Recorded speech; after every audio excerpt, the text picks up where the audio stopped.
everybody, this is our pH indicator lab. We're making a rainbow. So this is the lab video that you're going to watch if you were absent so that you can get all your data and participation.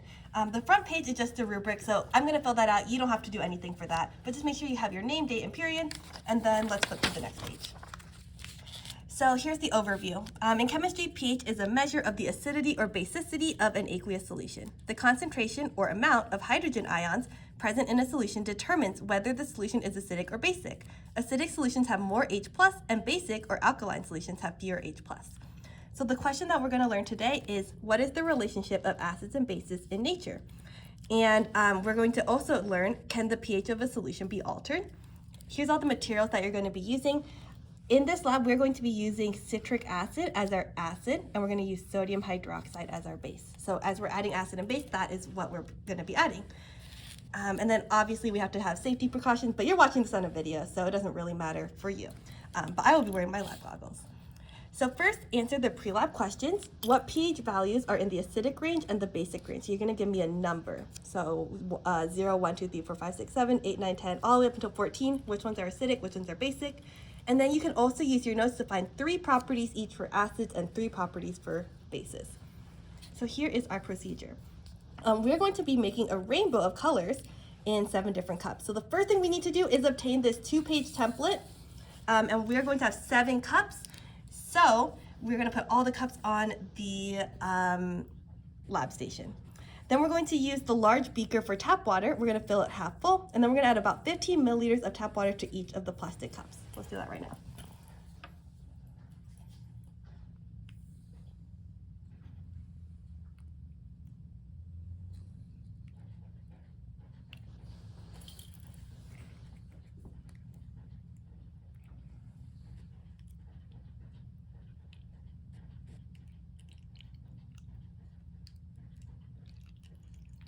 Okay, so now that we have all of our water added, we're going to place each cup on the white template. So we did that. And then we're going to add 8 drops of universal indicator to each cup. You're going to look and answer this question. What color do you see in all 7 cups right now?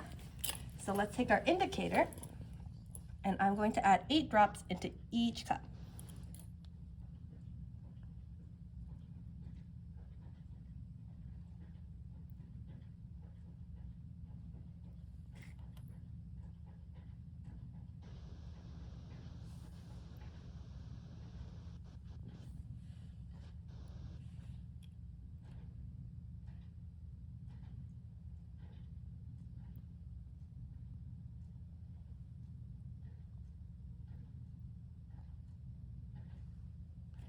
So there we go. And let's also stir it up.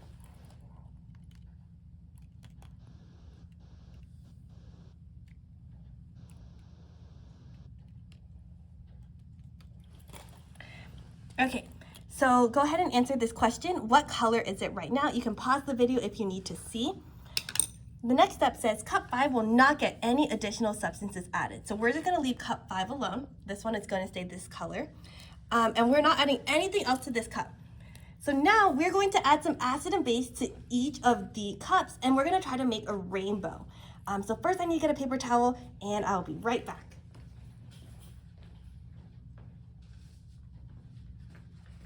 Okay, so we're back and we are ready to add. I'm going to start by adding some acid. I'm going to add 1 drop at a time. And as I add each drop, I'm going to put a tally mark on my paper so I can keep track of how many drops I have. So let me add 1 drop of acid. Okay, and we have to mix it up.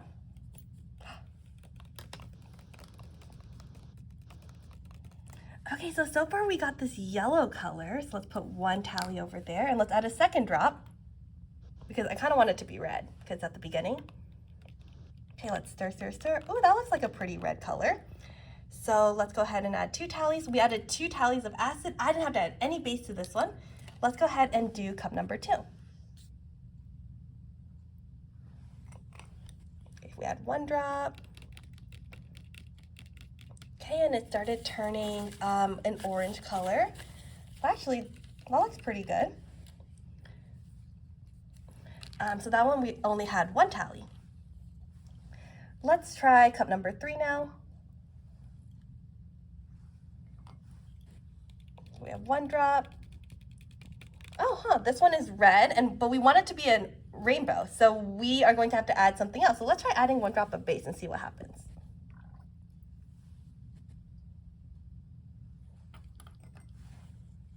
Okay, so we add our drop of base. There we go, it kind of looks yellow now. So let me go ahead and do my tally. So 1 tally for acid and 1 tally for base. I kind of want this one to look a little bit more orange, so I think I should add 1 more drop of acid and let's see what happens.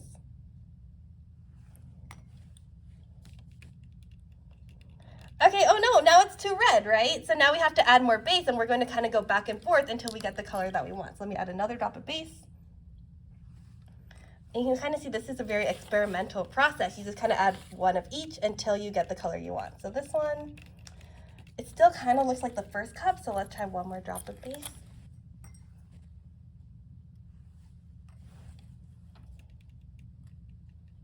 And there we go, we have an orange color. So now it looks like we have red, orange, yellow.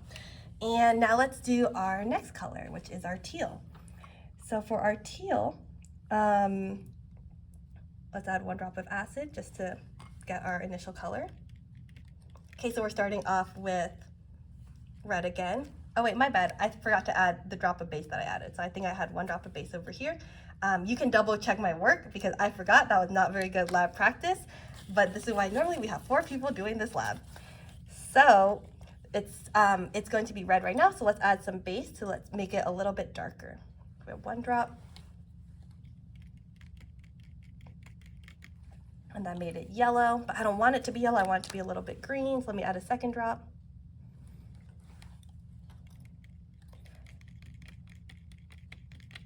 And now this one is, ooh, it is turning green, whoops. Okay, I think I can add even maybe 1 more drop and we'll see.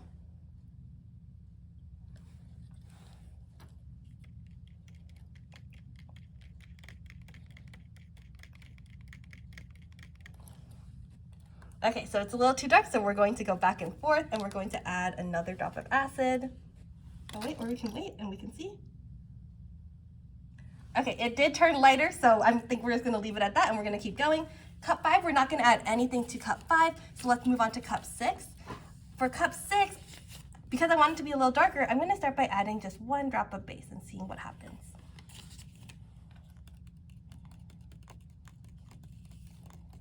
So when we add 1 drop of base, we get this purplish color. And I think I'm gonna go for a little bit more blue, but let me try to do cup 7 to see what my end should look like. So 1 drop of base into cup 7. And let's see if we can get it even a little bit darker. Let's add another drop of base.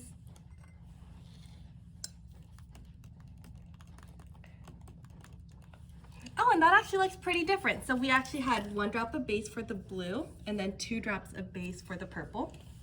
So here we have our final rainbow that we produced. And we had all our tallies to show us, well, except for this one, I don't really remember. We had all our tallies to show us exactly how many drops we put in each. So on your lab, let's see, you need to now transfer the data to the data table on the next page. You don't have to take a picture of this because you're watching a video, and this is the cleanup step, rinsing each cup out.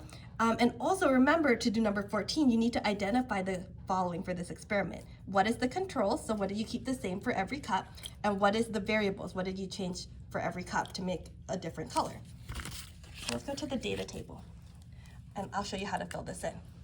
So this section on the left is going to be entirely from watching the video and comparing your cups, okay? So first we're going to write however many acid drops and base drops that we had. So looking at my chart, I can actually write we had 2 and 0, 2 and 1, I think 1 and 1, 1 and 3. This one was 0 and 0, 0 and 1, and 0 and 2.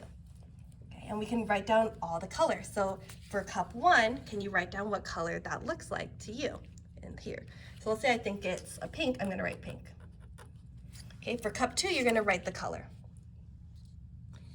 Okay, for cup 3, cup 4, cup 5, cup 6, and cup 7, you can pause the video if you need to pause, but you're gonna just approximate the color as best as you can. The next step is we're going to compare all the colors to our universal indicator chart. So this chart is going to tell us the pH of each cup. Okay, so for cup 1, let me do it for you. If we put it next to our chart, we can see it's about a 1, maybe a 2, but I'm just going to call it a 1. So let me write pH of 1 in my table. So for all the other cups, you are going to compare it to the chart. And actually, let me put them each on the chart one by one so you can write down what pH you think they are. Okay, so this is cup number 2, so write down the pH, and you can do a decimal point if you need to. This is cup number 3, so write down the pH you think that is. This is cup number 4, so there's a lot of greens. Let's figure out which one you think that's most like. This is cup number 5. This is cup number 6. And finally, this is cup number 7. So you're going to write which color you think best matches. Once you get the pHs of everything, you're going to use some math to calculate what is the H+, what is the POH, and what is the OH-. So a helpful hint is we have this chart over here that you can use to figure out the calculations, but I'll do the first one with you just so you understand how to do it. So I'm going to do the work for cup number 1. You still have to fill out the entire table, but only do the work for 2 of them. And so I said that the pH was 1, right? So to get H+ from pH, what we have to do is we're going to use the equation H+ equals 10 to the power of negative pH. So in our work, we can write H+ equals 10 to the power of negative pH, or 10 to the power of -1. And we can type this in our calculator. So remember, you're going to type second log, so you get 10 to the power of the negative button, and then 1. Oops, that's a 0.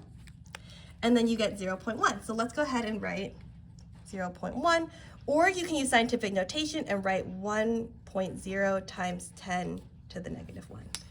So in our chart, let's write our molarity, 1.0 times 10 to the -1.